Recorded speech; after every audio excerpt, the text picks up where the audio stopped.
സ്ത്രീകളുടെ യോനിമുഖത്തിന് തൊട്ടുമേലെയായി ഒരു മുകുളം പോലെ കാണുന്ന നാഡീകേന്ദ്രമാണ് ക്ലിറ്റോറിസസ് എന്ന് പറയുന്നത്. ക്ലിറ്റോറിസസിൻ്റെ വലിപ്പവും ആകൃതിയും ഓരോ സ്ത്രീയിലും വ്യത്യസ്തമായിരിക്കും.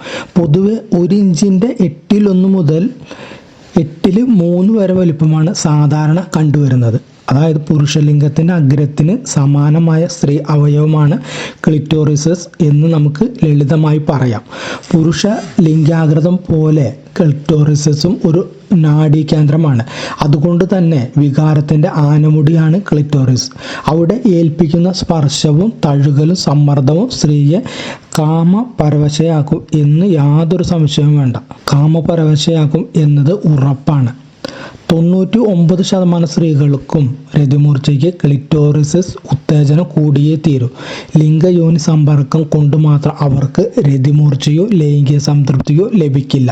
ക്ലിറ്റോറിസ് ഉത്തേജിപ്പിക്കേണ്ടത് എങ്ങനെയെന്ന് വെച്ചാൽ സ്ത്രീകളിലെ ലൈംഗിക ഉത്തേജനം തലച്ചോറുമായി നേരിട്ട് ബന്ധപ്പെട്ടതാണ്.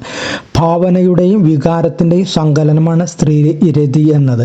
ശാരീരിക ഭാഗങ്ങളുടെ ഉത്തേജനത്തിൽ മാത്രം അത് ഒതുങ്ങുമെന്ന് കരുതിയാൽ തെറ്റിപ്പോയി. കൊച്ചു വർത്തമാനവും ഇത്തിരി അശ്ലീലവുമൊക്കെ വീഴ്ചയ്ക്ക് ഒരുങ്ങും മുമ്പ് ഒരു പ്രത്യേക താളത്തിൽ അവളുടെ ചെവിയിൽ മന്ത്രിച്ചാൽ തന്നെ അവൾ ഉണർന്നു വരും.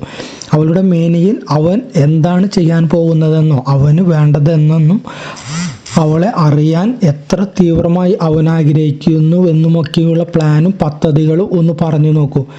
വിവസ്ത്രയാകും മുമ്പ് അവൾ വല്ലാതെ കാമപരവശയായിരിക്കും എന്ന് ഉറപ്പാണ്. ക്ലിറ്റോയുടെ ലാളനയ്ക്ക് വിരലുകളും നഖവുമൊക്കെ ശുചിയായിരിക്കണമെന്ന് പ്രത്യേകം പറയണ്ടല്ലോ. അതീവ സംവേദനക്ഷമതയുള്ള മേഖലയായതിനാൽ ശുചിത്വം വളരെ പ്രധാനമാണ്. വിരലിൻ്റെ വിരുതുകൾ ഏറ്റവും സൂക്ഷ്മതയോടെയാണ് ഉപയോഗിക്കേണ്ടത്. ക്ലിറ്റോയിൽ എത്തുന്നതിന് മുമ്പ് തുടകളുടെ മസൃണതയുമൊക്കെ നന്നായൊന്ന് അറിഞ്ഞിരിക്കണം. ആമുഖലീലയുടെ പ്രാഥമിക പാഠങ്ങൾ ഒന്നൊന്നായി അനുഷ്ഠിച്ച ശേഷം ക്ലിറ്റോയിൽ എത്തുന്നതാണ് നല്ലത്. ശരിയായ ഉണർവിൽ എത്തിച്ചതിന് ശേഷം ക്ലിറ്റോ ലാളന ആരംഭിച്ചാൽ അവളുടെ മേനി സർവാംഗം പൂത്ത് ഉലഞ്ഞ് പൊട്ടിത്തെറിക്കും. രതിമൂർച്ചയുടെ ആഴങ്ങളിലേക്ക് ക്ലിറ്റോയിൽ നേരിട്ടുള്ള ഉത്തേജനം പല സ്ത്രീകളും ഇഷ്ടപ്പെടുന്നില്ല. ചുറ്റുപാടുകളിലൂടെ പര്യവേഷണം നടത്തി അവിടെ എത്താനാണ് അവൾ എപ്പോഴും ആഗ്രഹിക്കുന്നത്. യോനിയുടെ ചുണ്ടുകളിലൊക്കെ വിരലിൻ്റെ വിരുതുകൾ പ്രയോഗിച്ച ശേഷം വികാരത്തിൻ്റെ കൊടുമുടിയിൽ എത്താൻ. ക്ലിറ്റോ മുകളിലോ താഴെയോ വൃത്താകൃതിയിൽ വിരൽ ചലിപ്പിക്കുന്നത് ഏതൊരു സ്ത്രീയും ഇഷ്ടപ്പെടുന്നു. വിരലുകളുടെ വൃത്താകൃതിയിലെ ചലനം അരക്കെട്ടിനെ വികാരത്തിൻ്റെ നെരിപ്പോടാക്കി മാറ്റും. ക്ലിറ്റോയുടെ വികാരമേഖല അടിത്തടം മുഴുവൻ വ്യാപിച്ചു കിടക്കുന്നതിനാൽ ബുദ്ധിമാനായ പുരുഷന് മുന്നിൽ വഴികൾ ഏറെയുണ്ട്. ക്ലിറ്റോയിൽ മാത്രമല്ല അതീവ സംവേദനക്ഷമതയുള്ള സ്ത്രീമർമ്മത്തിലൊക്കെ മൃദുവായ തഴുകലും സ്പർശനമേ പാടുള്ളൂ. കോശങ്ങൾ തീരെ നേർത്തതാകയാൽ മുറിവ് പറ്റാനും അണുബാധയേൽക്കാനും സാധ്യത ഏറെയാണ്.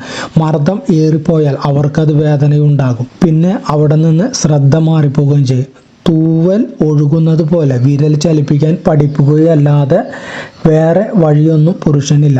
മെല്ലെയുള്ള മൃദു ചലനങ്ങളെങ്കിൽ വേറെയുമുണ്ട് നേട്ടം.